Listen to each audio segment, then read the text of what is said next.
So आजचा नवीन topic आहे आपला एपिझोटॉमी. नॉर्मल लेबर शिकतो तेव्हा आपण एपिझोटॉमी पण युजली प्रायमरी ग्रॅव्हिडा मदरला किंवा सर्टन देर अदर इंडिकेशन्स आहेत त्याच्यामध्ये एपिझोटॉमी दिली जाते. तो आपण will just learn this episiotomy right now. A surgical what is episiotomy? The surgical planned incision on the perineum and posterior vaginal wall during the second stage of labour. तर episiotomy काय आहे तर एक सर्जिकल प्लांट इन्सिजन हे घेतला जातो to the पेरिनियमच्या वरती and the posterior wall of vagina during second stage of लेबरच्या वेळेस तो घेतलं जातं. सो याचे ऑब्जेक्टिव्ह काय, याचं कारण काय म्हणजे काय उद्देशाने हे आपण करतो? To enlarge the vaginal interiors. याचा अर्थ काय होतो की वजायनल जो स्पेस आहे तो वाढवण्यासाठी ह्या गोष्टी केल्या जातात. Facilitate the easy and the safe delivery of the fetus. त्याच्यामुळे काय मदरचा पॅसेज निर्माण करायचा बच्चूला to get easy and safe delivery. Spontaneous पण होतं आणि मॅनिप्युलेट पण होणार नाही, म्हणजे कमीत कमी हाताळलं जाईल असं. To minimise the over stretching and the rupture of the perineal muscle and the fascia. म्हणजे बिकॉज ऑफ द प्रेशर, इतकं प्रेशर असतं बच्चूच्या डिसेंडिंगचं वगैरे किंवा त्या मेकॅनिझमचं लेबरचं की त्या प्रेशरमुळे माईट बी पेरिनियम सपोर्ट देतात नॉर्मल लेवलला, नाही असं नाही आहे, पण त्याच्यामुळे काय स्ट्रेचनेसमुळे काय होतं माईट बी जरा चान्सेस ऑफ रप्चर होण्याचे चान्सेस खूप जास्त असतात पेरिनियल मसल्सचे आणि फेसियाचे ओव्हर स्ट्रेच झाल्या कारणामुळे. ते कमीत कमी व्हावे म्हणून युजली आणि याचा स्ट्रेस आहे तो रिड्यूस करण्यासाठी म्हणून आपण एपिझोटॉमी देतो. अच्छा, क्लिअर. दुसरी इंडिकेशन काय आहे? जेव्हा इन इलास्टिक रिजिड पेरिनियम, जेव्हा रिजिड पेरिनियम असतं म्हणजे खूप टाईट पेरिनियम असतं ज्याची इलास्टिसिटी थोडीशी कमी असते याच्यामध्ये. अँटिसिपेटिंग पेरिनियल, जेव्हा वाटतं की बाबा मदरला मे बी पेरिनियल टेअर जाऊ शकतो किंवा प्रिव्हियस पेरिनियल सर्जरीमध्ये झालेली असेल त्यावेळेस आपल्याला हे क्लिअर इंडिकेशन की एपिझोटॉमी द्यावी लागते. 99.9% म्हणजे 100% प्रायमरी ग्रॅव्हिडामध्ये आय वुड से की 99.9% एपिझोटॉमी ही बसते. कॉमन इंडिकेशन काय? जेव्हा threatened perineal injury to primary gravida, जेव्हा असं वाटतं की प्रायमरी ग्रॅव्हिडेला कारण प्रायमरी ग्रॅव्हिडा आहे ना, तिथं फर्स्ट टाईम नॉर्मल लेबर होतं. So there are chances of threaten perineal injury की तिचा पेरिनियल इंजुरी टेअर होऊ शकतो. अशा वेळेस तुम्हाला हे युजली एपिझोटॉमी दिली जाते. हे कॉमन इंडिकेशन्स आहेत. रिजिड पेरिनियम, जिथे खूप असं कडक असं किंवा अनस्ट्रेचेबल पेरिनियम असतं. फोर्सेप, ब्रीच, ऑसिटो पोस्टेरियर किंवा फेस डिलिव्हरी, जेव्हा फोर्सेप डिलिव्हरी करायची असते, जेव्हा बच्चूचं हेड हे मोठं असतं आणि लवकर पेरिनियमच्या बाहेर येत नाही, किंवा ब्रीच प्रेझेंटेशन आहे जिथे बाळाचे पाय पहिले बाहेर येतात आणि ऑसिटो पोस्टेरियर किंवा फेस डिलिव्हरी असेल, अशा वेळेस डेफिनेटली एपिझोटॉमी होते. टायमिंग कधी करायची तर bulging thin perineum during the contraction just prior to the crowning. जेव्हा क्राउनिंग, आता आपण जस्ट मेकॅनिझम ऑफ लेबर बघितलं तर आपण क्राउनिंग स्टेज पाहिली. त्या क्राउनिंग स्टेजच्या आधी जेव्हा पीक ऑफ द कॉन्ट्रॅक्शन असेल म्हणजे बल्जिंग थिनिंग पेरिनियम, जेव्हा पेरिनियम जेव्हा स्ट्रेच्ड असतं हाईट ऑफ द कॉन्ट्रॅक्शनच्या वेळेस आणि 3 to 4 सेंटीमीटर तुमचं हेड आहे ते दिसतं आहे, तुम्हाला ऑसिपोट जेव्हा दिसतं बिफोर क्राउनिंग किंवा during forceps delivery it is made after the application of blades. जेव्हा आपण ब्लेड लावतो फोर्सेप डिलिव्हरीच्या वेळेस है ना, आपण ब्लेड लावले जातात ना एक राईट लेफ्टला बच्चूच्या कॅफेलस साईडला, त्याच्या आधी ब्लेड लावायच्या. ब्लेड लावल्यानंतर आणि किंवा जेव्हा मदरला कॉन्ट्रॅक्शन्स आलेले असतात हाईटला, म्हणजे खूप सिव्हिअर कॉन्ट्रॅक्शन आणि पेरिनियम पूर्ण स्ट्रेच झालेलं आहे, त्यावेळेस तुम्हाला ते एपिझोटॉमी घ्यायची आहे. इफ डन अर्ली, जर तुम्ही अर्ली केलं, जर या 2 इंडिकेशनच्या आधी जर एपिझोटॉमी केली तर ब्लड लॉस जास्त होईल. आणि जर लेट केलं तर it fails to prevent the invisible laceration of the perineal body कॅरचे. त्याच्यामुळे पेरिनियल टेअर पण होऊ शकतो आणि ज्या इंडिकेशनने आपल्याला एपिझोटॉमी करायची असते ती जो रिझन ते फेल होईल. हे साईड्स आहेत मेडियन आणि लॅटरलचे. जेव्हा क्राउनिंग होते तुम्हाला दिसते की मदरला at the peak of contraction जेव्हा होत असतं मसल कॉन्ट्रॅक्शन त्यावेळेस मदर पण स्ट्रेच करत असते बेबीला पुश डाऊन करण्यासाठी, त्यावेळेस तुम्हाला पेरिनियम स्ट्रेच झालेलं असतं त्यावेळेस करायचं आहे. एपिजोटॉमी याच्या साईड्स आहेत, राईटला दिसतं ते लॅटरल साईड आहे आणि मधलं जे पहिलं दिसतं ते मिडिल आहे. ओके, त्याचे ॲडव्हान्टेज काय आहेत एपिजोटॉमीचे? For mother a clear and control incision is easy to repair and heals better. A clear आणि कंट्रोल्ड म्हणजे प्रमाणबद्ध जर इन्सिजन वगैरे घेतलं, क्लिअरली घेतलं तर ते लवकर बरं होतं, म्हणजे हील लवकर होतं, रिपेअर लवकर होतं. Reduction in duration of second test, कारण स्पेस मिळते एपिजोटॉमी केल्यानंतर बच्चूला बाहेर यायला स्पेस मिळते, त्यामुळे जो लागणारा वेळ आहे थोडाफार कमी होतो. Reduce the trauma to muscles, अशामुळे काय होतं की जो ट्रॉमा होण्याचे चान्सेस असतात मसलला त्याचे प्रमाण कमी होतं. फिटलला काय तर इट मिनिमाइज द इंट्राक्रॅनियल इंजुरी, आणि फिटलमध्ये याचं काय ॲडव्हान्टेज आहे तर इंट्राक्रॅनियल इंजुरी होणं जरा कमी होते, मिनिमाइज करतं, संभावना कमी होते याची. आता जे टाईप्स आहेत 4 टाईप्स आहेत.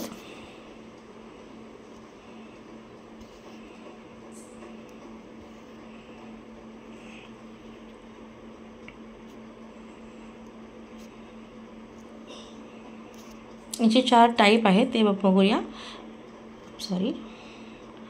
मीडियोलॅटरल हा खूप कॉमन असा आहे. The incision is made downwards and outward from the mid point to the fourchette either to the right or to the left. It is directed diagonally in the straight line which runs about 2 to 5 centimeter away from the anus. खूप popular मीडियोलॅटरल ही position किंवा ही एपिजोटॉमी आहे. याच्यामुळे काय केलं जातं, incision घेतला जातो from stretched पेरिनियमपासून ते either from right side or to left side, म्हणजे ॲनसपासून 2.5 सेंटीमीटर लांब असा हा इन्सिजन घेतला जातो towards from the mid point to the fourchette either left or right साईडला. ओके, आता मीडियन कोणता आहे तर incision commences from the centre of the fourchette to the extend posterior along with the mid line for the 2 to 5 centimetre, म्हणजे हा मधला incision आहे जो की सेंटर फॉरशेटपासून ते extend posteriorly along with the mid line. Lateral, आता हा lateral कोणता आहे तर incision starts about 1 centimetre away from the centre.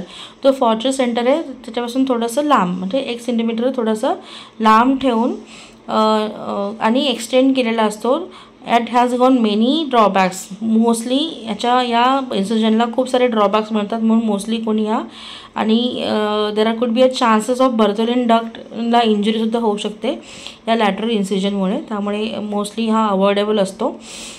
Then आहे जे शेपमध्ये कसं करतात तर incision begins with the centre of the fourchette मधून is directed posteriorly along with the midline and about 1 to 1.5 centimeter and then directed towards downwards and outwards along with the 5 or 7 पोझिशनमध्ये. एक तर ती 5 म्हणजे तुम्हाला 5 नंबर दिसेल किंवा 7 number दिसेल या हिशोबामध्ये करतात ते.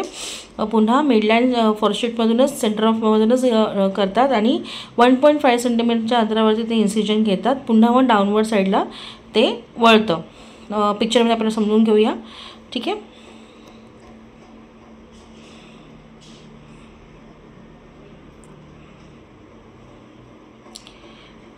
ओके, मेरिट्स अँड डिमेरिट्समध्ये कसं तर मेरिटमध्ये तर आहे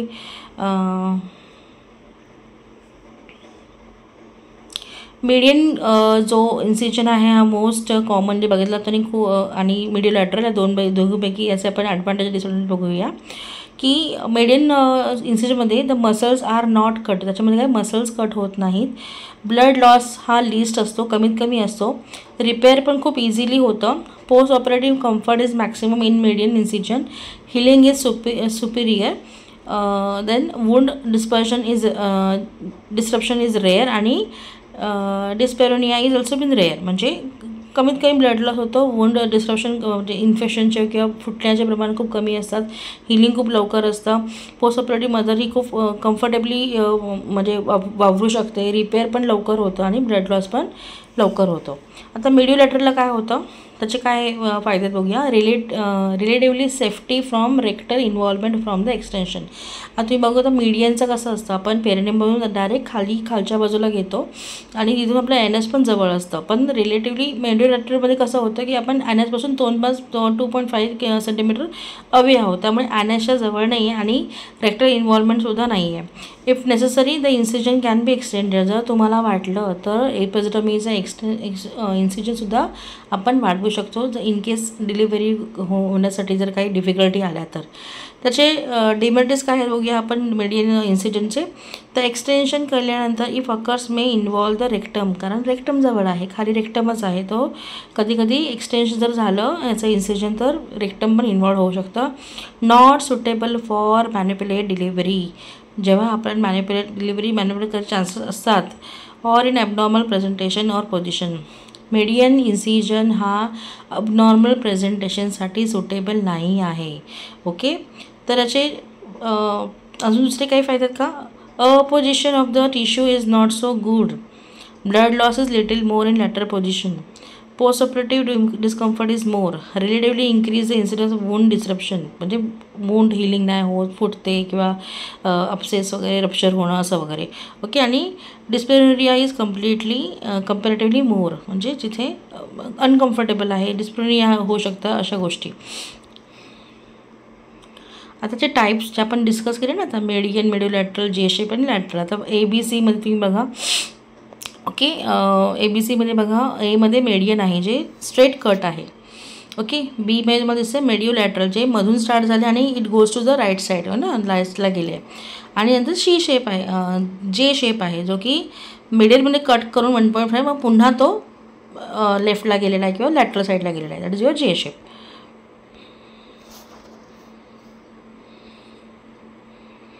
तो स्टेप बघूया आपण. स्टेप 1. तर स्टेप 1 काय होतं की preliminaries. The perineum is thoroughly swabbed with the antiseptic solution. की जे काही तुम्ही पेरिनियम म्हणजे जेव्हा एपिझोटॉमी आपण देतो, आपण डिसाईड करतो की आपल्याला मेडिओलॅटरल द्यायची, मेडियन द्यायची आहे. मोस्टली मेडिओलॅटरल्स देतात, पण इन केस जर मग त्याची साईड तुम्हाला चूज करायची की right or left. Okay, so ज्या साईडला द्यायचं आहे ती साईड तुम्ही म्हणजे डॉक्टर स्वाप करून घेतात किंवा ट्रेन नर्सेस स्वाप करून घेतात विथ अँटीसेप्टिक सोल्युशन आणि ड्रेप प्रॉपरली. तर ड्रेप करायचं. ही प्युअरली असेप्टिक प्रोसिजर आहे. सो असेप्टिक प्रोसिजर सगळे रूल्स रेग्युलेशन प्रोटोकॉल फॉलो करणं गरजेचं आहे. मग मधला लोकल अनेस्थेशिया दिला जातो. The perineum in the line of proposed incision is inflated with 10 ml of 1% solution of lignocaine. आपल्याला 10 mlचं 1% सोल्युशन जे आहे ते मदरच्या पेरिनियम एरियामध्ये आपण इंजेक्ट करतो बिफोर इन्सिजन. स्टेप 2. आता इन्सिजन घेणार आहे आपण. इन्सिजनमध्ये मला दिसतं आहे की 2 fingers are placed in the vagina between the presenting part and the posterior vaginal wall. Vaginal वॉलच्या मागच्या बाजूला आणि जो प्रेझेंटिंग पार्ट आहे त्याच्यामध्ये 2 फिंगर जे आहेत ते प्लेस केले जातात. The incision is made by a curved or a straight blunt pointed sharp Caesar.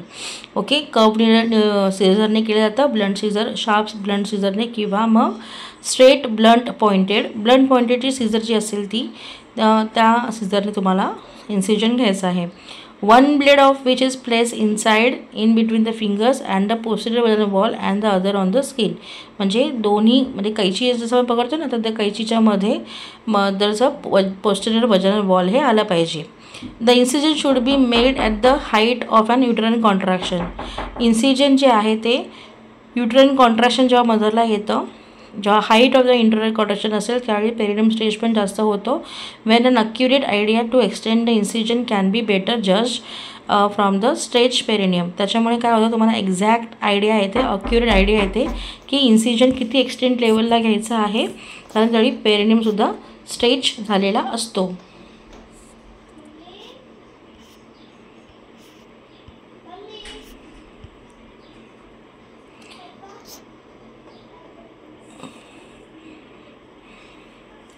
Okay, the incision should be made at the height. Okay, the deliberate cut should be made starting from the center of the foreshead.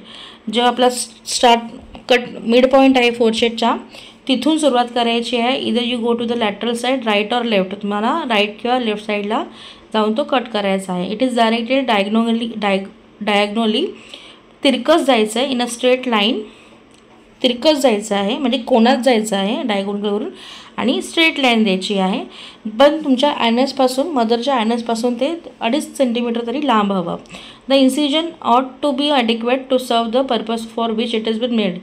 तो incision इतका adequate पुरेसा असला पाहिजे जेणेकरून जे करण्यामागचं purpose आहे ते सॉल्व्ह झालं पाहिजे. म्हणजे मदरची डिलिव्हरी हे व्यवस्थित झाली पाहिजे, कुठलेही क्रॅनियल इंजुरी बचूला न होता, मिनिमम ब्लड लॉस करून, म्हणजे ज्या उद्देशाने तुम्ही एपिझोटॉमी घेतली आहे तो उद्देश सफल झाला पाहिजे.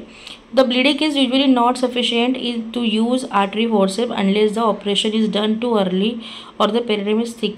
द ब्लिडिंग युजली असं सफिशियंट होत नाही जेणेकरून आर्टरी फोर्स आपण जर वापरत नाही. म्हणजे जर तुम्ही लवकर एपिझोटॉमी दिली तर ब्लड लॉस हा जास्तीत जास्त होतो, किंवा ऑलरेडी मदरचं पेरिनेम हे थिक असेल तरीसुद्धा ब्लड लॉस हा जास्त होतो.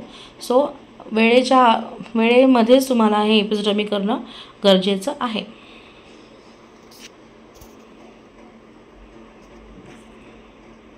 आता स्ट्रक्चर कट आर. स्ट्रक्चरचं कट कसं आहे तुमचं, तर पोस्चर वजानल वॉल आहे, then superficial to deep transverse perineal muscles, म्हणजे तुला राईट साईडला लेफ्ट साईडला, okay. Then fascia covering those muscles, transverse perineal branches of pudendal vessels and nerves आणि सबक्युटेनियस टिश्यू अँड स्किन, ह्या सगळ्या गोष्टी यामध्ये इन्वॉल्ड असतात व्हेन एपिझोटॉमी हॅपन्स. तुम्ही या पिक्चरमध्ये बघू शकता की जर फर्स्ट पिक्चरमध्ये त्यांनी काय दिले, त्यांनी स्टेप्स दाखवले आहेत, म्हणजे मेडियमच्या लॅटरलच्या, okay. The steps of mediolateral episiotomy, okay. म्हणजे पेरिनेम इन्फिल्ट्रेशन होत आहे जेव्हा मदर स्ट्रेच होतो कॉन्ट्रॅक्शननंतर, आणि मग ही 2 फिंगर्स आतमध्ये वजानल पोस्चरल वॉलला पकडून पेरिनेम स्ट्रेचिंगच्या वेळेस मग सिझरने आपण पेरिनेम कट करत असतो.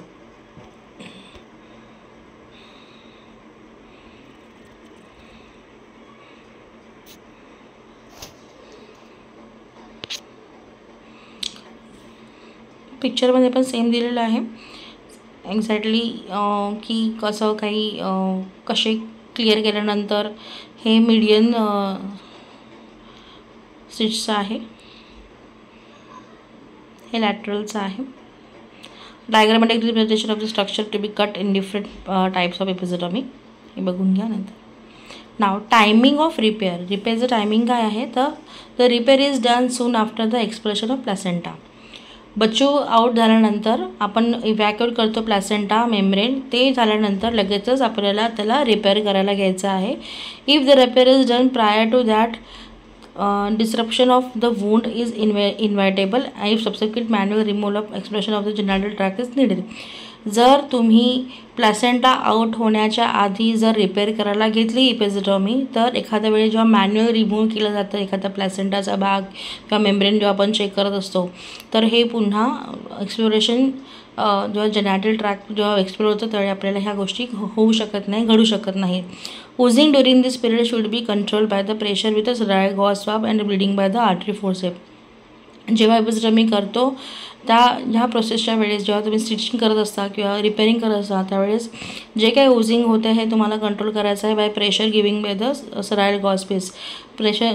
गॉज पीसने प्रेशर पण देता येतं आणि प्लस ते वाईप ऑफ पण करतात जे काही ब्लिडिंग आहे ते, ओके. आणि आर्टरी फोर्सेपने early repair prevent the sepsis and eliminate the patient's prolong appearance to stitches, okay. जर तुम्ही लवकरात लवकर स्टिचेस घेतले म्हणजे प्लेसेंट आउट झाल्यानंतर तर सेप्सिस होण्याचे चान्सेस खूप कमी असतात आणि प्रोलॉंग एफर्मेशन ऑफ स्टिचेस आहे जे दीर्घकाळ स्टिचेसने होणारं जे दुखणं आहे ते पण कमी होतं. आता कशी प्रिलिमिनरीची तयारी कशी करायची आहे, तर lithotomy position. Mother should be in lithotomy position. जी बर्थ गिविंगची पोझिशन असते तीच जिथे म्हणजे दोन्ही पाय पोटाच्या जवळ असतात आणि त्याच्यामुळे त्या वाईड केलेलं असतं, म्हणजे दोन्ही पायामधलं अंतर वाढवलेलं असतं. तो की अ गुड लाईट सोर्स, चांगली प्रकारची लाईट देणं गरजेचं आहे. Clans with antiseptic solution. जे काही एपिझोटॉमी केली आपण ती आपण क्लीन करायची आहे विथ अँटीसेप्टिक सोल्युशनने. ब्लड क्लॉट्स वगैरे काय असेल तर रिमूव्ह करायचे आहेत from the वजाना and the wound area. आजूबाजूच्या वुंडला काय असेल तर क्लॉट्स रिमूव्ह करायचे आहेत. The patient is drape properly and repair should be done under strict aseptic precautions. पेशंटला ड्रेप करणं गरजेचं आहे, कारण जेवढा भाग इम्पॉर्टंट आहे ओपनला तेवढाच भाग ओपन करायचा आहे, बाकी सगळं कवर करायचं आहे मदरला. But it should be under a strict aseptic procedure, कारण पण हे अत्यंत स्ट्रिक्ट असेप्टिक प्रिकॉशन घेऊनच आपल्याला ती प्रोसिजर फॉलो करायची आहे. If the repair field is abscored by the using from blood from above, a vaginal pack may be inserted and the placed high up. Okay, जर कंटिन्यू यूजिंग असेल तर वजानल pack दिला जातो आणि मदरला थोडासा हाय पोझिशन दिली जाते.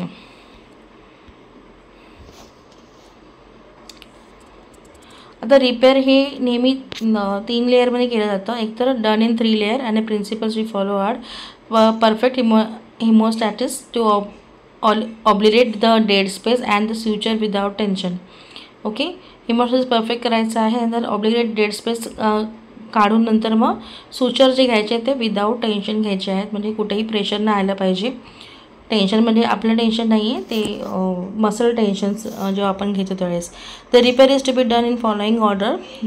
रिपेअर जे होतं ते खालच्या या पुढील ऑर्डरनुसार करायचं आहे. जेव्हा जिथे पहिला वजायनल म्युकोसा आणि म्युकोसल टिश्यूज जे आहेत ते कवर केले जातात, ते नंतर पेरियनल मसल्स घेतले जातात आणि मग नंतर स्किन आणि सबक्युटॅनियस, म्हणजे 1-2 फर्स्ट तुमची वजायनल म्युकोसा आणि सबम्युकोसल टिश्यू त्याला आपण स्टिच करतो, नंतर पेरिनियल मसल्सने स्टिच करतात आणि नंतर मग स्किन आणि सबक्युटेनियस टिश्यूजना आपण स्टिच करतो. ओके, तुम्ही पिक्चर बघू शकता की फर्स्ट याच्यामध्ये तुम्ही बघू शकता की वुंड ऑन इन्स्पेक्शन, जे फर्स्ट पिक्चर तुमची वुंड अशी दिसते आहे. नंतर आपण रिपेअर ऑफ वजायनल म्युकोसा, जो आतला जो सर्वात मोस्ट इंटरनल लेअर आहे तो आपण क्लीन करतो आणि तो स्टिच करतो आहे. Then repair of perineal muscles by interrupted sutures. Second जो थर्ड तुमचा जो पिक्चर आहे त्याच्यामध्ये आपण जो पेरियनल एरिया आहे तो सुचर्सने कवर करतो आहे आणि देन स्किनवरती येतो आहे आपण. टीममध्ये बघा, we will be started with the skin आणि रिपेअर्ड वुंड ऑन इन्स्पेक्शन. पूर्णपणे इन्सिजन झाल्यानंतर जेव्हा आपण इन्सिजन घेतो सुचर्स घेतो तेव्हा स्किन ही अशी दिसते. Okay, which is been shown in picture number E.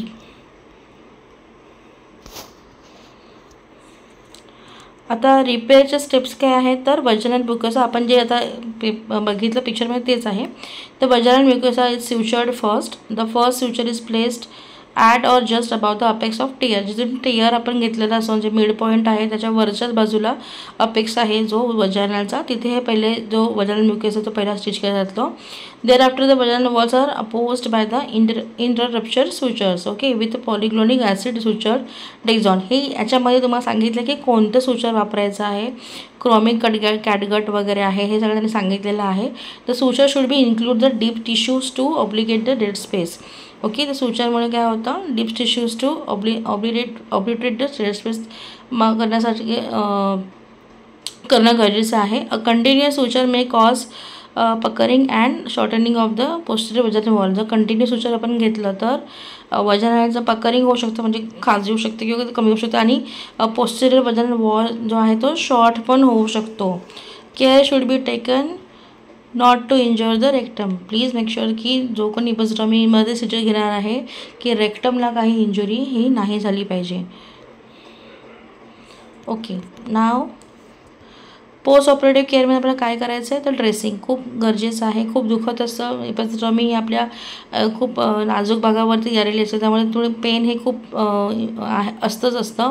Then dressing usually दिवसातून 2 वेळा ड्रेसिंग केलं जातं, कारण जेव्हा मदर पॅड वगैरे घेते किंवा ब्लिडिंग तिचं पॅड चेंज करते त्यावेळी नेहमी तुम्हाला इपिझोटॉमी सुचर्सला तुम्हाला जर ड्रेसिंग नसेल तर ते क्लीन करणं गरजेचं असतं. तो ड्रेसिंग इम्पॉर्टंट आहे, कम्फर्ट आहे. काही वेळेस मदरला मॅग्नेशियम सल्फेटचे कंप्रेशन दिले जातात स्वेलिंग वगैरे रिड्यूस होण्यासाठी. ओके, किंवा इन्फ्रारेड हीट किंवा आईस पॅक दिले जातात किंवा ॲनल्जेसिक पेनकिलर दिले जातात. ओके, आणि जर नॉन ऑब्झर्वेबल सिजर्स यूज केले असेल तर पोस्ट डिलिव्हरी 6 डे नंतर ते रिमूव्ह केले जातात. ओके. सो इमिडिएट कॉम्प्लिकेशन्स काय होऊ शकतात एपिजिडमीचे? The extension of incision to involve the rectum. Extension काय, जेव्हा आपण इन्सिजन एक्सटेंड करतो, जेव्हा आपल्याला पर्पज सॉल्व होत नाही त्या एपिजिडमी इन्सिजन आपण तेव्हा आणि एक्सटेंड करावं लागतं, त्यावेळेस माइट बी रेक्टम इन्वॉल्व होण्याचे चान्सेस खूप जास्त असतात. वल्वल हेमॅटोमा, मदरला वल्वल जो आहे तिकडे रक्त गोठण्याचे किंवा रक्त साकळण्याचा प्रकार होऊ शकतो. इन्फेक्शन होऊ शकतं. थ्रोम्बिंग पेन ऑफ द पेरिनियम, जेव्हा ठसठसणारं पेन असं बोलतो ना आपण, तसं त्या प्रकारामध्ये. राईज इन टेम्परेचर, फीवर येऊ शकतो. The wound area looks moist, red and swollen. Okay. जेव्हा जो एपिजिडमी केलेला एरिया जो आहे तो ओलसर दिसतो, लाल दिसतो किंवा सुजलेला असतो, तरी पण चान्सेस ऑफ इन्फेक्शन होऊ शकतात. आणि ऑफेन्सिव्ह डिस्चार्ज, तिथून डिस्चार्ज येतो म्हणजे तिथून पस बाहेर येणं, पाणी बाहेर येणं, असं काही प्रकार घडत असेल तर ते डेफिनेटली इन्फेक्शनचे चान्सेस आहेत किंवा इन्फेक्शन झालेलं आहे. त्यावेळी काय करतो आपण? The felicitate the drainage of पस. जर ऑफेन्सिव्ह डिस्चार्ज मला दिसतो आहे किंवा पाणी वगैरे येतं आहे, काही कलेक्शन वगैरे आहे, स्वेलिंग वगैरे आहे, तर मुळातच तिकडचं जे भरलेलं पाणी वगैरे आहे किंवा इन्फेक्शन वगैरे आहे ते तुम्हाला ड्रेन पस जो आहे तिकडचा बाहेर काढायचा आहे. Local dressing with antiseptic powder or ointment, तुम्ही अँटीसेप्टिक पावडर किंवा ऑइंटमेंट लावून तिकडचं ड्रेसिंग करू शकतो. Magnesium sulphate compression or application of infrared heat to the area to reduce the oedema and pain. Magnesium sulphate ड्रेसिंगमुळे काय होतं की त्या भागावरचा जो टेन्शन वाढलेला आहे, सूज वाढलेली आहे, त्या सुजीमुळे जे पेन आहे त्याने हीट जनरेट होते मॅग्नेशियम सल्फेट ड्रेसिंगने, आणि ते सूज कमी करण्याकरिता किंवा पेन कमी करण्याकरिता आपल्याला मॅग्नेशियम सल्फेट ड्रेसिंगचा उपयोग होतो. आणि अँटीबायोटिक, सिस्टमिक अँटीबायोटिक मदरला स्टार्ट करावं लागतात जेणेकरून इन्फेक्शन कंट्रोलमध्ये येईल.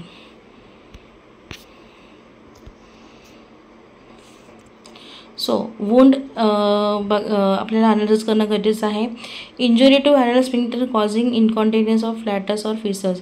जर एपिजिडमीच्या वेळेस जर ॲनल स्फिंक्टर मसल्सला काही इंजुरी झाली, ॲनलच्या स्फिंक्टर मसल्सला इंजुरी झाली, तर तिथून कंटिन्युअस फीसेस बाहेर येऊ शकते, म्हणजे फिकल मॅटर बाहेर येऊ शकतं, शी वगैरे बाहेर येऊ शकते, जी की फिकल मॅटर आहे. आणि रेक्टोव्हाजायनल फिशूलासुद्धा फॉर्म होऊ शकतो, but it is rare. Okay.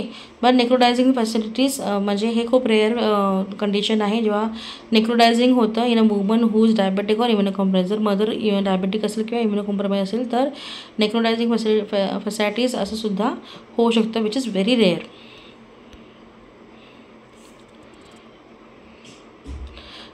Okay. Dyspareunia होऊ शकतं लेटर कॉम्प्लिकेशनमध्ये किंवा chance of perineal laceration in the subsequent labour, आणि स्कार एंडोमेट्रोसिससुद्धा होऊ शकतं, बट लेटर ऑन होणारे आहेत, but which is very very rare. Thank you. So now we have covered our episiotomy over here. So thank you so much.